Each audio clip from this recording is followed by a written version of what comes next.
Cash, and this is country.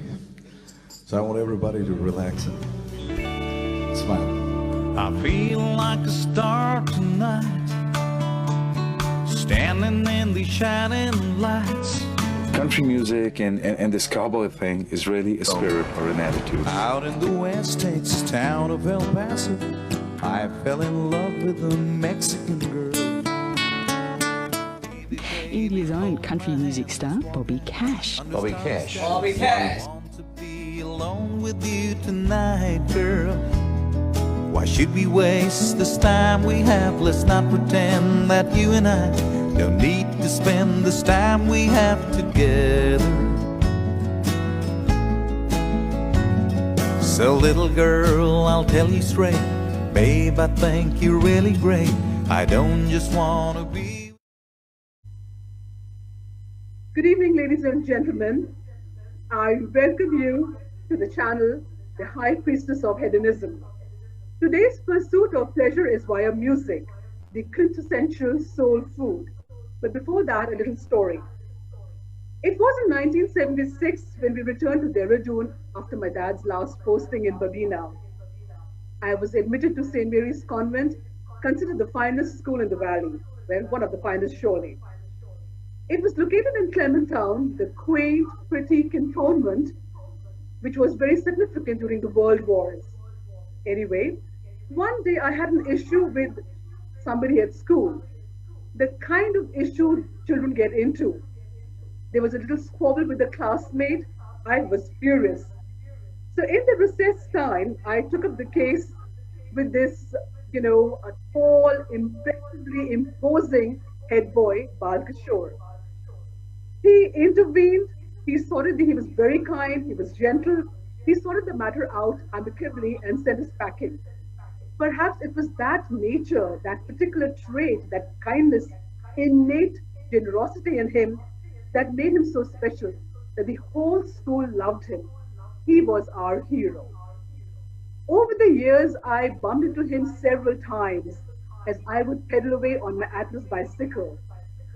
Bal Kishore, dressed in his trademark blue jeans, knee-high leather boots, the Stetson hat, and a guitar slung across, he would be walking to the local church where he performed, taught children, and played for the church.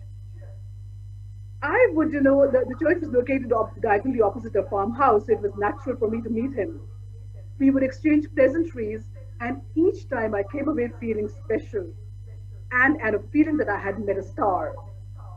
About a decade later, I was in college, and I was also working for very popular, I was the special correspondent of a very popular youth magazine called Sun. It was the fall of 1989, and I was invited to cover the rock concert being organized at St. Joseph's Academy in Dehradun. Now, the concert was huge and special in so many ways. It was the first concert being witnessed by Dehradun. It was the first concert being organized by a friend who went on to make it big in event management. In fact, today he organizes the Miss India shows amongst a host of other fantastic events. It was also the first concert for the man called Bal Kishore, the man who was headlining it. The entire valley that evening, the show was packed to the seams. The grounds of St. Joseph's Academy was full up to the gills. The entire valley was sent into a frenzy. The excitement was palpable. It was euphoria. Bobby Cash had arrived. From that moment on, Bobby went on to achieve greater heights. He became India's first and only country music star. He went on to become a rage internationally. The rest, as they say, is history.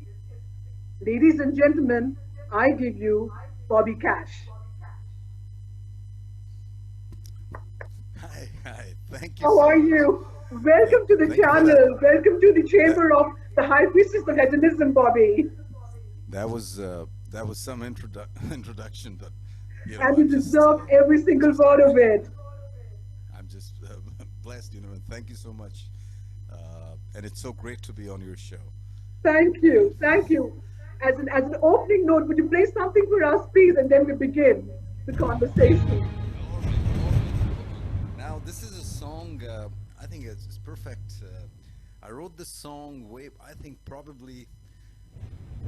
think that concert, probably the one you're talking about in Dehradun, it might have happened around about 1989 or. Correct. It was probably October 1989. Well, Remember was that around well. about that. I think after doing this concert, I hadn't written it then. I think probably after that, I wrote this song in which I recorded on my first international country music album. It's called Singin' Star. Yes. Kind of, it's a bit about me, so I'll start off with that.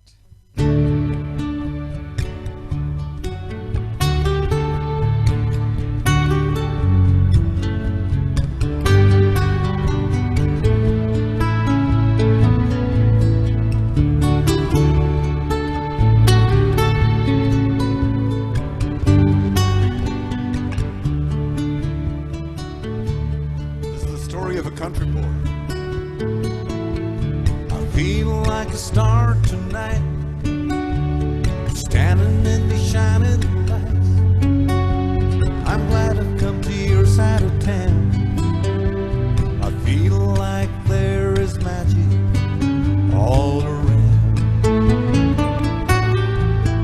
There's a lot of pretty faces inside, fancy folks dressed in style, and here I am in these lights.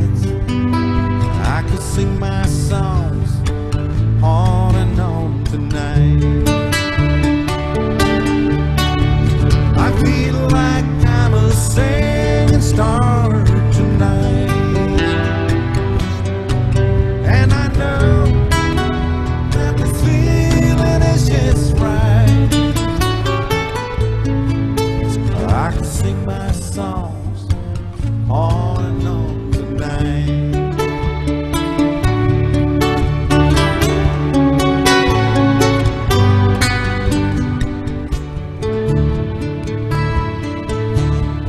All you pretty little girls, won't you look into my eyes? You've got to give me inspiration. I could sing on and on because of you. 'Cause I'm just a country boy, and I have got a simple heart, and I don't want no fancy things. All I need is a little smile to turn me on. I feel like I'm a singing star tonight, and I know that this feeling is just right. I could sing my songs on and on tonight.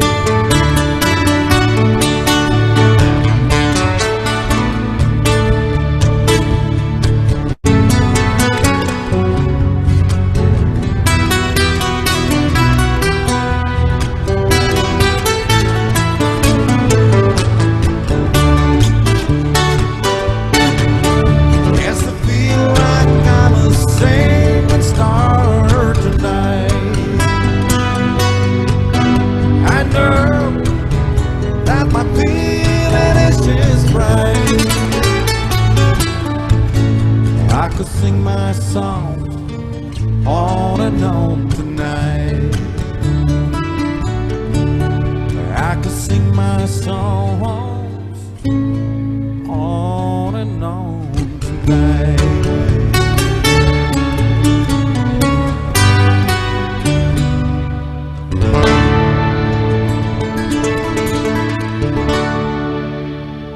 Bravo, bravo. Ladies Thank you. and Thank you very gentlemen, that is Bobby Cash.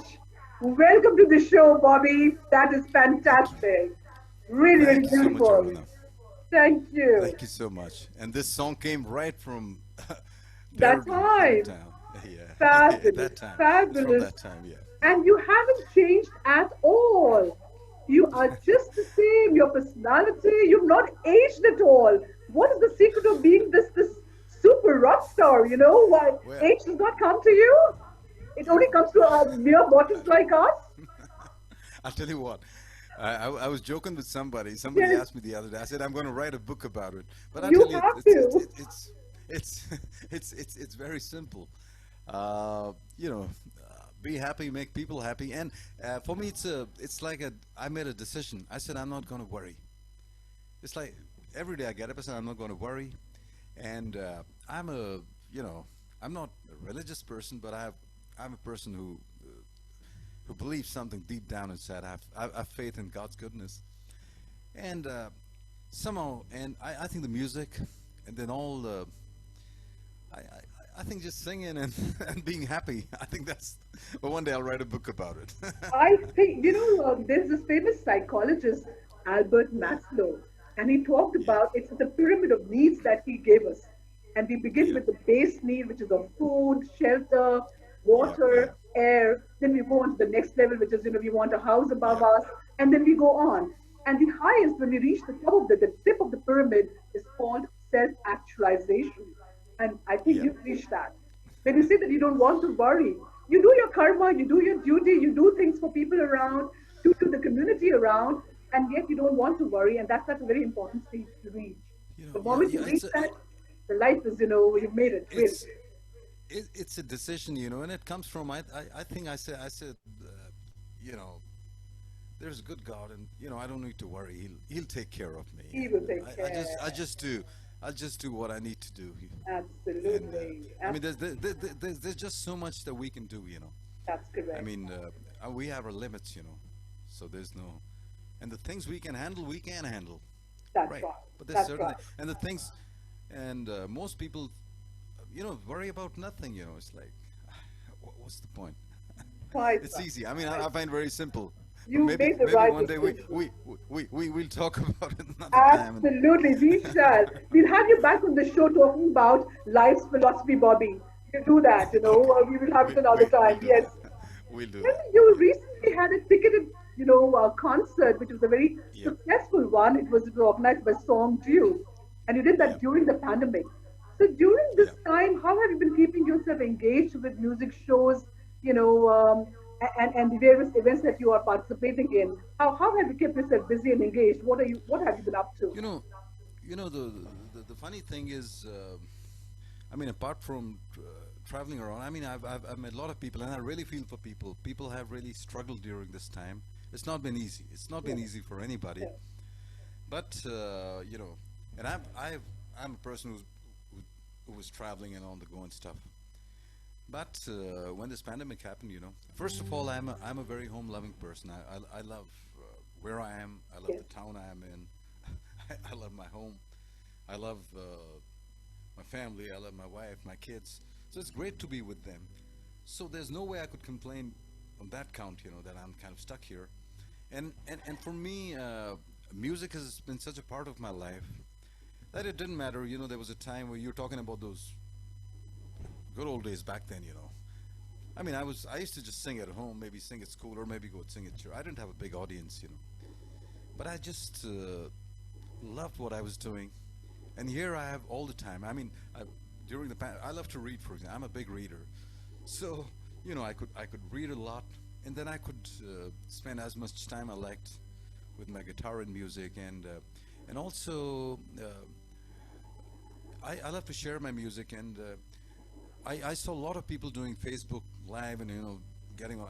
I'm not really a social media kind of person, and at the same time, I talk to many artists, and they say that times are tough. How do we make a living, and this time.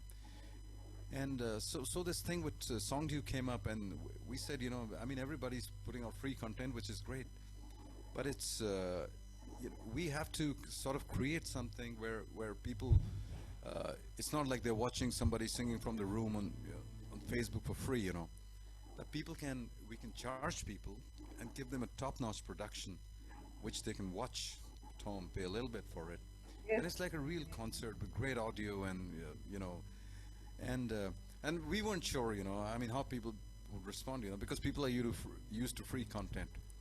But fortunately, we worked hard at it, and we did the show, and I mean, it turned out great.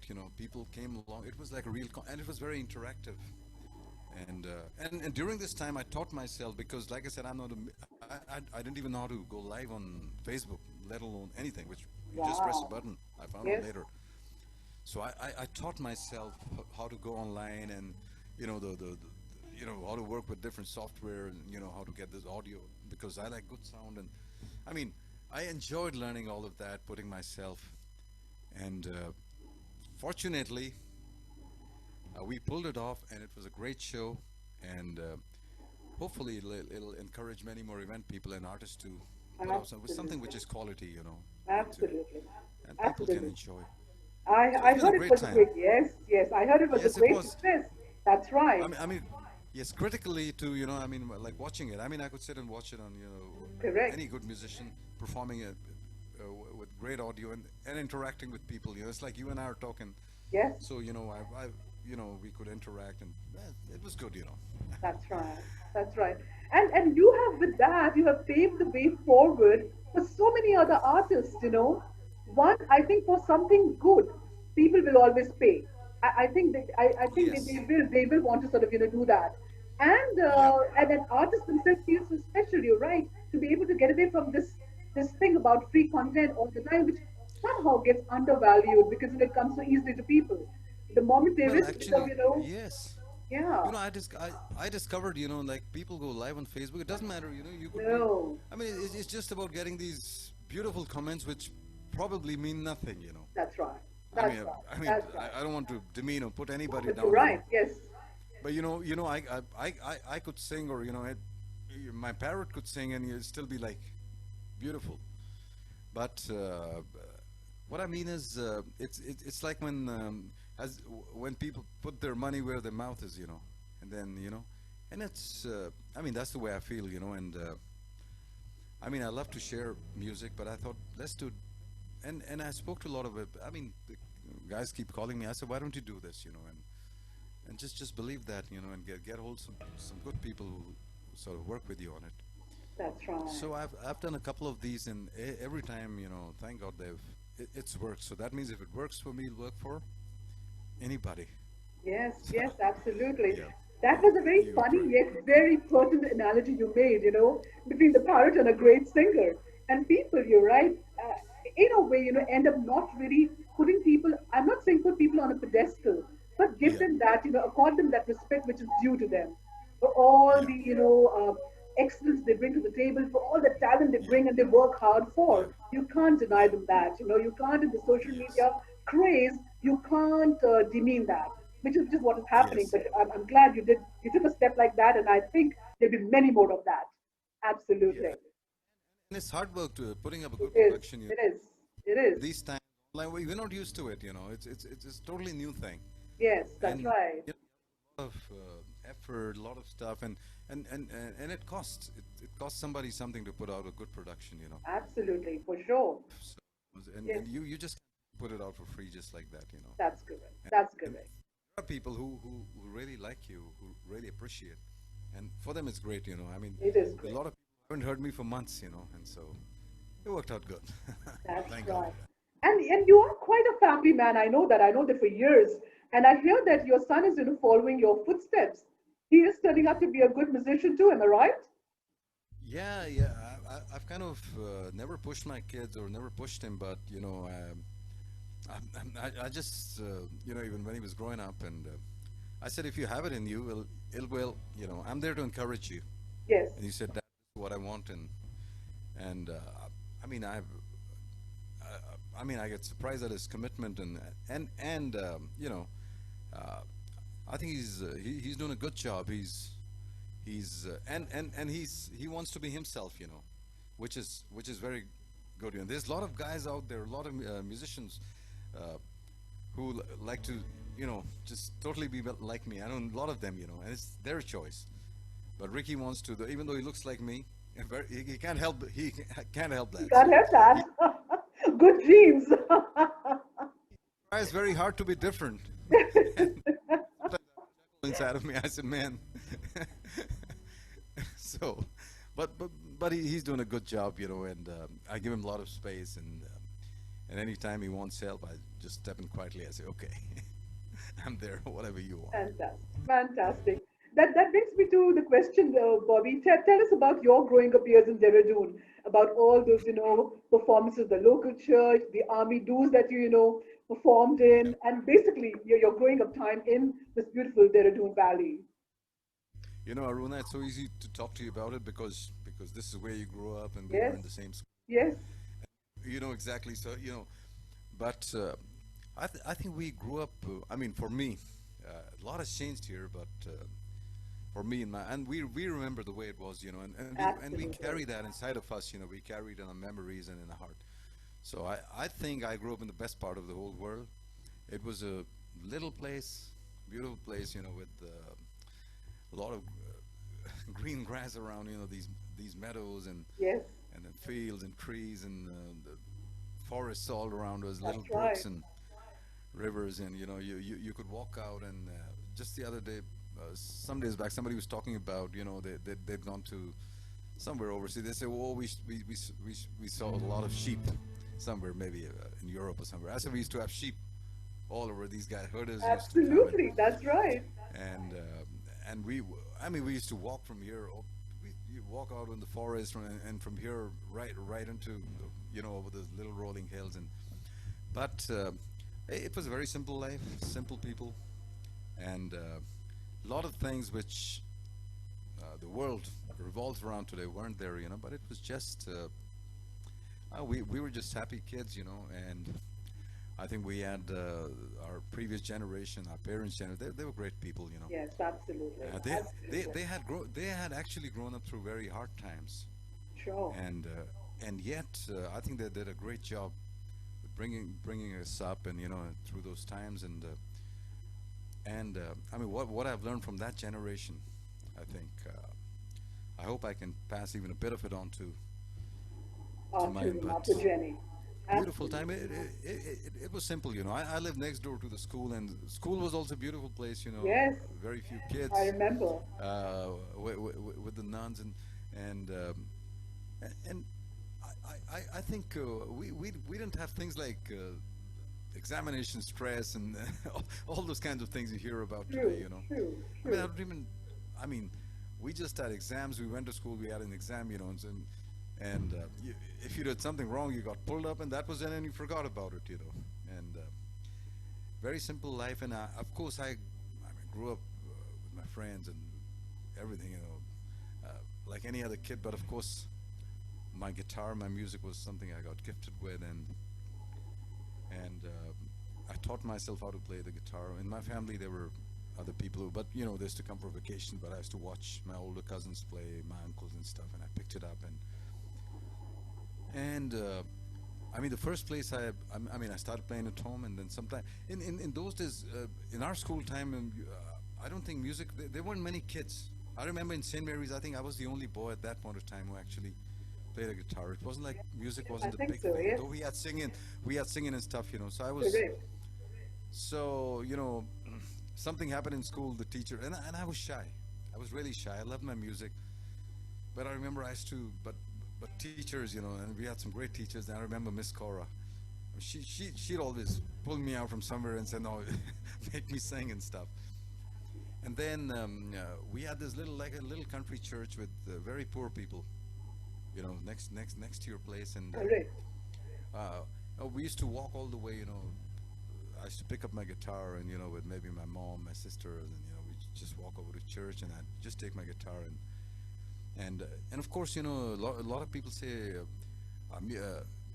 country music and that kind of. Of course, I grew up in a home of country music, but what people don't realize, a lot of people don't know, that gospel music has a lot of its roots in country music. Even the Indian songs we did, Is it right? they were, yeah. So the structures and the musical structure and the way, especially in our church, which was like a full gospel, a more lively church. We didn't have in our church. We didn't have people singing very somber music on our organ, which is beautiful in those big churches and cathedrals. Very informal country church. So a lot of it was, and it was. I mean, play there, sing, worship God. It was great practice, and great for my vocal cords too. And I love doing that. I did that for years. I I had no idea, where it would. I was just doing it because it was the thing to do. Walk over there. And at that point of time, of course, we grew up in the army. You are from an army background, and you know how much music is loved in our armed forces, And I think you've had a tough time saying no, Bobby. You were so popular. And you were performing for the army, parties all the time. I still do that. I mean, I still do that. No, I try.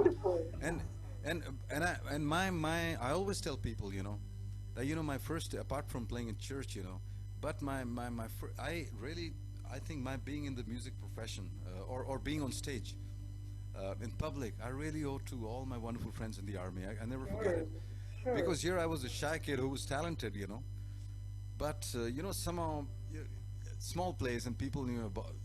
I remember many years back there was I must have been about 18 years old and something like that. The CEO of I think the military police or something. He came home and he said, we are having this thing. We are having a raising day, and I was very shy. I said, I've never, apart from playing in church or singing in school, I've never actually played. No, he said, he told my mom to, he has to come and play. And okay, so my friends, you remember them, you remember Tania Kernaghan and Amjad and all those guys who later played with me since I was. I said, these guys, they want us to come and play there, and even back then, good guitars, equipment, speakers, they were hard to come by, somehow. But we had got some stuff together, and they sent us some kind of transport, maybe one of those one-ton trucks, and that was the first time. And after that, it was like we played there, they loved it. Then it became like a regular thing. Anything happened, and I wasn't playing professionally at that point of time. No, it was never for. And so at our at the Officers Institute, anytime any CO had, and especially if they had big shots, if they had a general coming in or something. That's right. Because I knew all those great songs which I loved in the army. The stuff that was played on Forces Request and all that. Songs like Summer Wine and all those. I knew those songs. I could sing them. Fabulous. And I really thank all my friends in the Indian Army. Apart from the great work they do in our country, that they actually encouraged me and that's right. gave me a platform, and and then it became. I'm still connected to them, and even now I keep traveling around to different parts, and when there's something happening. But that's that was my very first. fine thing to say. And I learned so much. Yes. And the very encouragement, I learned to be on stage and how to interact with people, and No, that's a very fine thing to say. I think you are not only a kind person, but a very inherently grateful man. And I think Army is very grateful to you too, because you really, set the tempo for them, brought a lot of pleasure, taken their stress away, and really, put the groove in their lives, with all your lovely music, Bobby. You've done that. And I also see that, you continue to perform gospel music, but over the years, you've added other genres like flamenco to your repertoire. Would you want to play a piece of flamenco for us, please? All right, okay, let me play you some flamenco. It's like, guitar has meant so much to me, and the roots of the guitar. This is called a Spanish guitar. Yes. And this was the instrument. Apart from other things that the gypsies, especially in Spain and in France, very unique thing. Okay, let me play you something.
Bravo, bravo. It gave me goosebumps, Bobby. It was delightful. Really, really amazing. Thank you for that.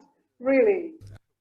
When I was growing up, an uncle of mine gave me this beautiful record of by a great flamenco guitarist, and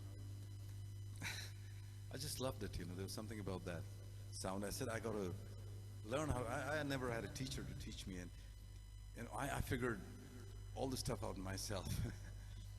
And it stayed with me, and of course it's really influenced the rest of my playing that I've been able to incorporate. This was very traditional. This is like what the gypsies play. It's a traditional sort of thing, but then there's so much of Spanish influence in music and all kinds of, and it brings a nice, especially with the guitar, the kind of guitar, this is a classical guitar with nylon strings, so it works beautifully with it. Wonderful, wonderful. So tell us, how did Bal Kishore become the Bobby Cash, and how did country music become your calling? Okay. First of all, about my name, people say because one of the greatest country music artists of all time, everybody knows Johnny Cash. Yes. And a lot of people say, hey, did you pick up your name after Johnny Cash? But, it's my nickname, you would know that, it's Babu Tom. Yes, that's right. My parents and everybody called me Babu. And I remember I had some people, a couple of uncles, there was an uncle who was ex-Royal Air Force, he was a, Pakka, like a Britisher, very, very anglicized, very, very. So, he said, I don't like the name, Babu doesn't fit you. So, he'd call me Bobby. He said, Bob or Bobby. He said, that's more like it. He was like, he came from ex-Royal Air Force guy, that kind of thing. Another uncle, if you remember, she taught in St. Mary, Mrs. Osmond, her husband. Yes, that's right. I remember her. Absolutely. Uncle Don. Yes.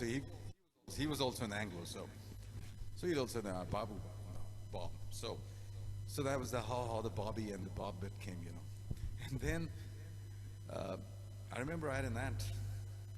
So everybody called me Kishore. Somehow she started from Kishore. She said Cash. She started calling me Cash. And somehow, so you had some people calling me Babu, some calling me Kishore, some would call me Cash, and some called me Bobby. And later on, I remember when I decided to get, it was the pre-planned thing, I think it's an interesting story because when I decided to get into full-time into music and move to Delhi, and even before that, I think we had done that concert, and you remember Dilip, who's, Yes, that's right. So what name? So I said Bobby Cash. It just got put together, and I said it has a great ring to it. And this name served me very well, even when I went to Delhi to get into music. I mean, it was like, say, who are you? I'm Bobby Cash. People would never forget that. And of course, I did country music. It rang a bell, Johnny Cash, Bobby Cash. So, and of course, Bobby Cash had to prove himself. If it was just, people would have laughed. What's this guy? So, I to back up the tag. No, absolutely. And you've carried the legacy very, very well. What a befitting name, from Johnny Cash. You've cleared the air, you've cleared the ground as to why you, came to be called Bobby Cash, but undoubtedly you've carried the legacy so well. We are so proud of you, Bobby. You've made such a special place for yourself in the country, in the international scene, in the minds of, all music lovers. So that is really, really a gift to us, absolutely. And how did country music come to you, What made you, get connected to this genre of music? What led to it?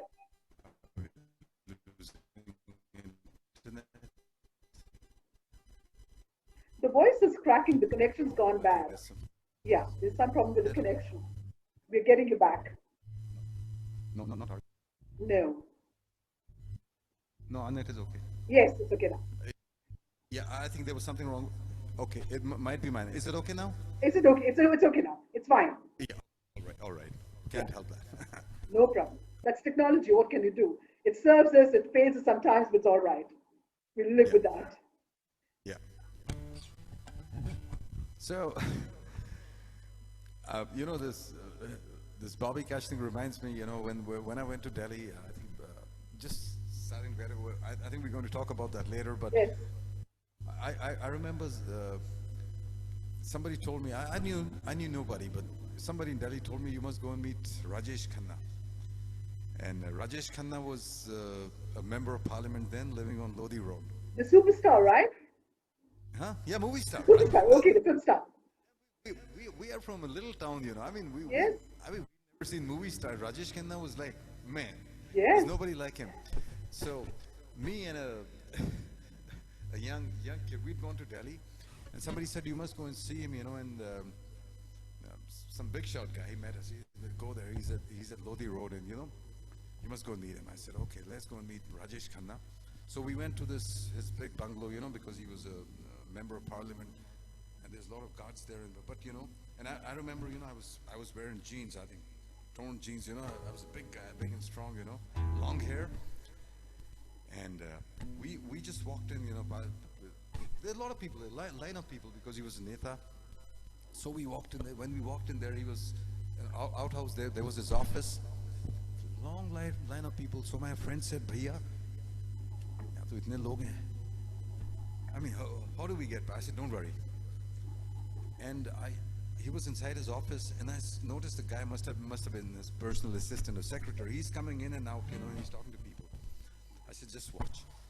And then this guy was going scurrying back and forth. Then he comes out of the office. I just went up to him. I said, "Excuse me, साहब को जाके बोलो Bobby Cash आए हैं मिलने." Yeah. बोलो Bobby Cash आए हैं. And there was a big guy. I looked different from everybody. All the neta kinds there. They looked at me. ऐसे नहीं आप जाके बोलो और नाम याद रखना Bobby Cash. So he went inside the office. He went out there, and almost instantly, he's back out. He says, "साहब ने आपको बुलाया." Man, my heart sank. I mean, this is like, I had never met such a big movie star in my life coming from here. I said, and my friend was with me. I mean, he was also, he's literally shaking. What do we do now? I said, "Chal, let's go in." So when we walked inside the office, and there's the great Rajesh Khanna, he's sitting at his desk. And we walked in, and he had Rajesh Khanna, that ada. And he just looked up, gave that beautiful smile, and he said, "Bobby Cash, come in and sit down. What can I do for you?" And we were like practically speechless. So we sat down. He said, my guy came in, and he said, "Bobby Cash, somebody called Bobby Cash wants to meet you." And he said, I had to find out what this Bobby Cash is. He said, I haven't heard a name like this. In his own style, he said, I had to see a Bobby Cash cheese kya hai. So, I mean, so the name worked. I said, wow. It did work. And after that, he was so nice, that he said, "Come and see me anytime." So many, I was never kind of click pictures, and we didn't have cell phones and all that. No. But many times, in those days, in the early days in Delhi, we'd go over to him, speak to him on the phone, and he was such a big encouragement, Just to meet him I said, wow, if I can meet Rajesh Khanna, just, I'm here in Delhi for 2 days, that means anything is possible. So those little, so I never forget his reaction to the name. Absolutely. And they say that the young are brave and reckless. I think that people who are really talented are brave, are confident, are so self-sure and secure. It's not being pompous, it's just being self-sure in one's own ability and capability and talent. And you were oozing with talent, all the time from the very beginning. So I think the confidence gives you naturally. Yes. Yeah. I think that's also, it comes, when my simple thing, I never set out to be becoming a star. That was never part of my agenda or anything. That was never my pursuit. I've always believed I love music, and I believed in excellence, and I believed that this was a gift that, you know, it's a very special gift. If you believe in God, you say, yes, God gave me it. I believe that. And I said, I have to do something with this and make sure that, you know, and for my own sake. I remember my dad, you know, for him, from his generation, for him to play for money, he came from another time. He was born in the early 1900s, maybe born 1906, before the First World War. For his generation and the kind of background he came from, you didn't play for, you know, but he loved music. He himself, when he was younger, he could play a lot of instruments. He always used to tell me, you be the best. But of course, you know, his thing was, I only got into full-time professional music after he passed away. Yes. Just out of respect. And all those days when I used to play for the army, he used to say, "Acha, army ke liye paisa nahi raha." Yes, Babuji, no. But you know, something inside of me, I said, I can be the best, you know. I can play guitar, I can sing like the best people. And somehow I knew that you have to be ready. There's always a time and a place. So when I actually ventured out to get full, this is after I got married, you know, and I got full-time into music. My daughter was already born, and I mean, a lot of people wouldn't think of doing it at that point of time, but thank Angie, my wife, for all the support and everything, you know. I mean, she had a big part to play, because she said, and everybody used to tell me, man, you're so good. You have to do something with this. Otherwise it's a waste. So somehow that got to, and that's what led me down that track. But then I knew, and this is what I tell a lot of young kids, I see you gotta be ready. So it doesn't matter whether you meet a Rajesh Khanna, or whether you meet, you know, a Jawar Wattal, or the head of Magnus Sound, or you, I mean, like when I went to Delhi, any place, you know, I had to get my guitar and sing. People say, wow, this is, but then I was ready. And I knew I was ready. Yes, you were ready. That's right. I knew I was ready. And all those years in this little place, when people would see me, you know, with my guitar and sometimes spending hours with it and working at it, people would say, "Kya kar rahe hai?" Maybe it's like, but I was just getting ready, and I knew that. So every point of time in my life, it was all about being ready. Without, you know, you never know. I'm sitting here talking to you. I don't know whatever comes, I am ready for it. You're right.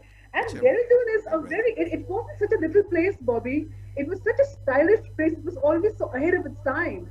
Isn't it? With the fantastic institutions it has, from IMA to FRI to, you know, the IS Academy in Missouri. Really, so it was always attracting such great citizenry. And that helped us, you know, showcase talented people like you. There was a crowd that could appreciate that kind of, you know, value you brought to the table. You know, along with the army influence here. Yes. And then all those, you know, the people who lived in the local crowd of Dehradun, you know, the educationists, you know, people from the civil services who retired and settled down here, and writers. Yes, that's right. I mean, you name it, you know. I mean, the people who could just inspire you and who could say the right things to you and who could appreciate what you were doing, you know. Correct. I mean, it wasn't a commercial place. It wasn't a place where you say, hey, you know, but that was never that was never the attitude here, you know. So it was that's why when sometimes people ask me, where did you learn your music? When I do country music, hey, did you learn it in Texas or did you grow up? I said, no, I learned it right here.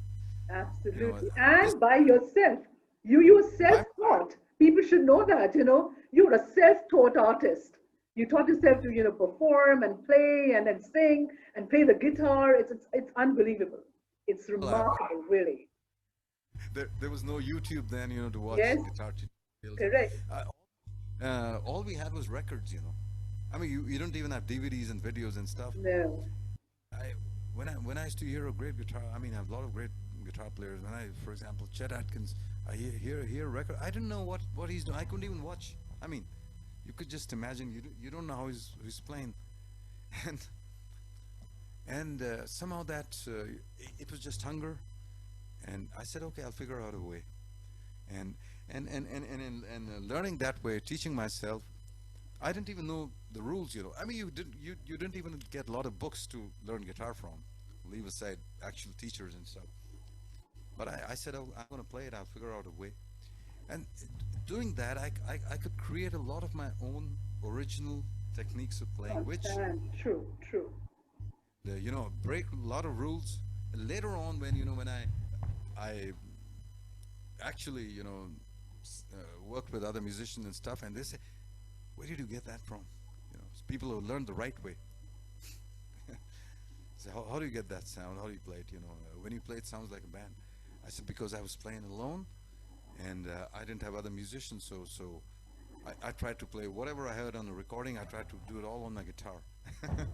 Yes, and I hear that one of your aunts from Nashville, Tennessee, she would bring Yeah. you great records, and that is how you really developed an ear for country music too.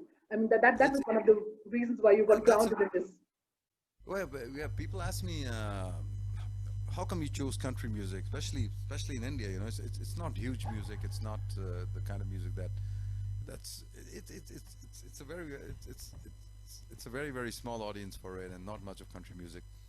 That is funny. I always feel I didn't pick country music. Like country music picked me, because I you know I love books since I was growing up. So I love reading westerns, reading about cowboys, and then watching western movies, and I love all those cowboy songs and western songs, and you know somehow you know the way they rode the horses, and the hats they wore, and the boots and stuff, and it was their music, and not a lot of it was available.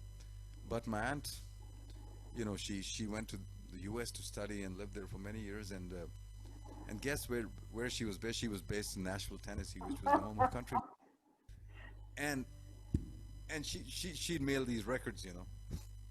So there was a lot of, I mean, you name them: Hank Williams, Johnny Cash, and Jim Reeves, and Glenn Campbell.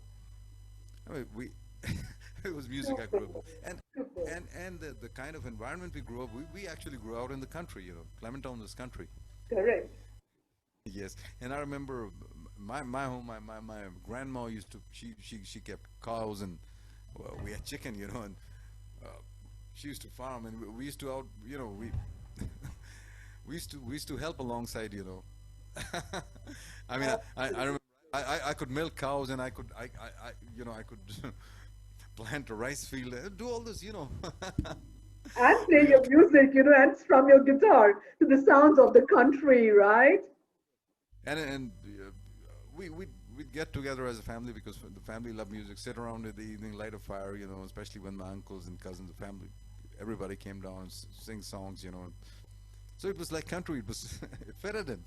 Yes, yes, that's right. And you know, this was the, I think in early 2000, I was already working in Delhi. I was working for the Oberoi Group that time. And one night, one evening, we went to the rodeo for dinner. And lo Yeah. and behold, who do I see there? It's Bobby Cash.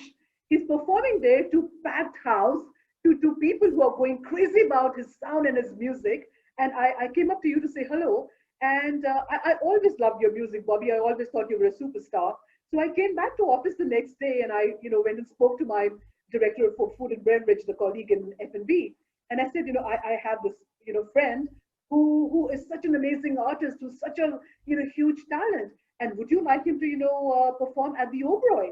And he says he was very keen. You know, he was a Canadian called Charlie Siley, so he was already, you know, very very fond of country music as well.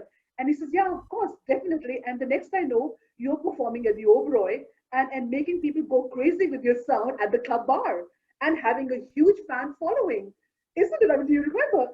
So Oh, yeah. tell me about your coming to Delhi and about your gigs here. Okay, okay. You know, said coming to Delhi. I think the first trip was about the time when I'd met Mr. Rajesh Khanna. This was, I think the first trip was somewhere in '95. You know, Right. with all the encouragement. I said, no, everybody used to say, you know, if you're for music, you have to go to Bombay. That was I the place. see. Oh no, Mumbai. In those days, it was Yes, Bombay. Bombay. Yes. You got to do something. I said Mumbai is too far. You know, I love Dehradun. So the closest places, Delhi, you can just get down here and if you drive down and stuff, So it was like an adventure, and Angie and my Sarah, my daughter, she was just maybe 2 years old or something like that. 95, yeah, she must have been about 2 years old. So I said, oh, I didn't know anybody, honestly. But we went there. But like I said, when you're ready.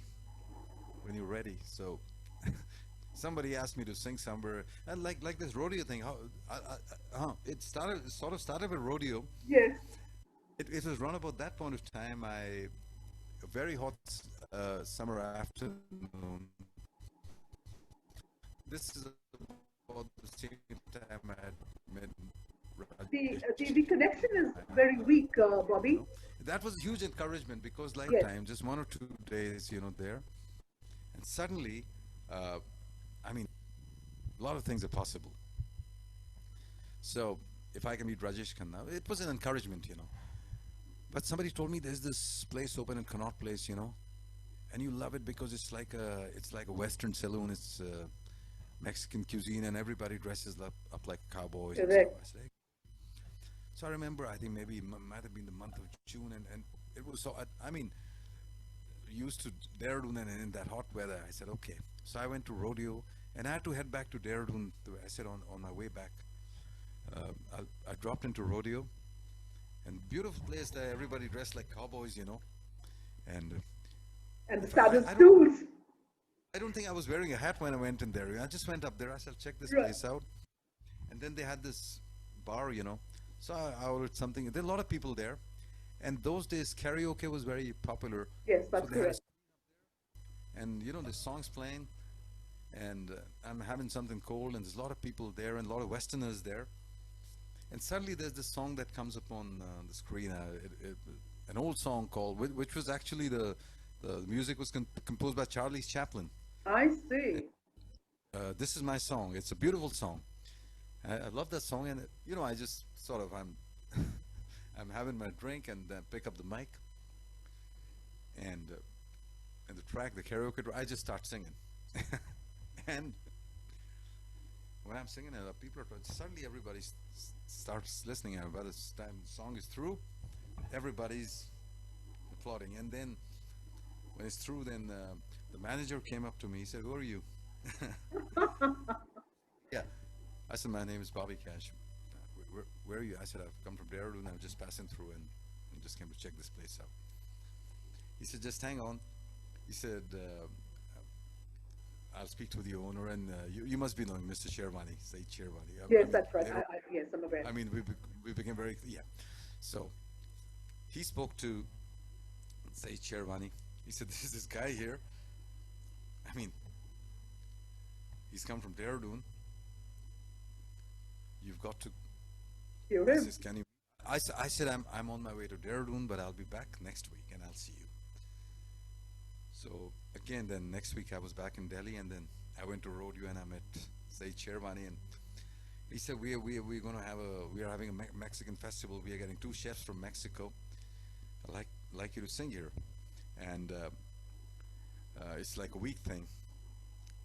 I said, "Great, it's a nice place. I like you. I like the place." And he said, "How much will you charge?" No, I had no idea. I didn't know what to say.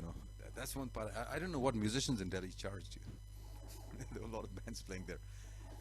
I said something. He looked at me. He said, "What?"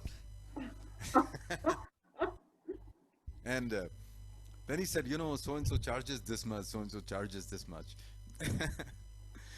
I said, "That's fine." I said, "But do they do what I do?" Fabulous. Amazing. Amazing. And Incredible. that was it.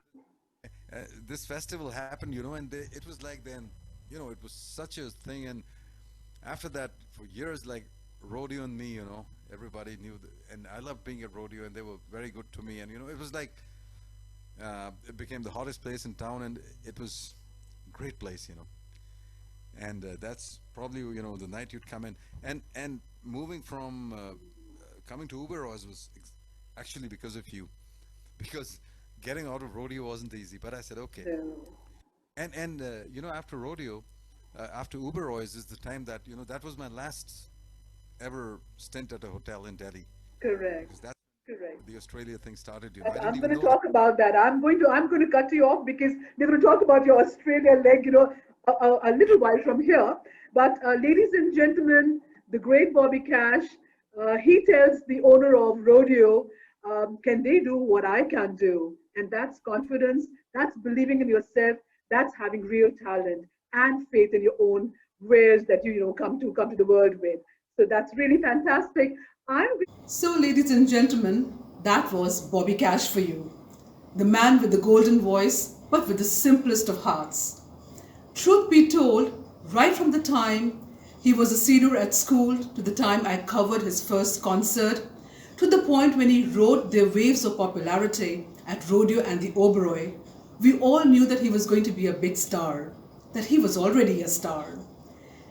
But there were better things in store for us. He was only going to get bigger, and he was going to find a place up there amongst the greatest of the great country singers the world has seen. Stay tuned for the second part of this enchanting conversation with the delightful Bobby Cash. But before you go away, do like, share and subscribe to the channel of the High Priestess of Hedonism. There's more pleasure and fun in store for you. Bye for now.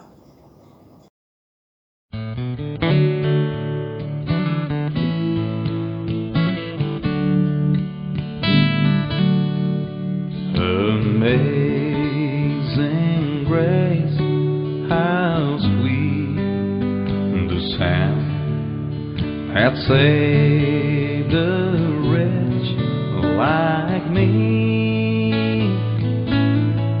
I once was lost, but now I'm found. Was blind, but now I see.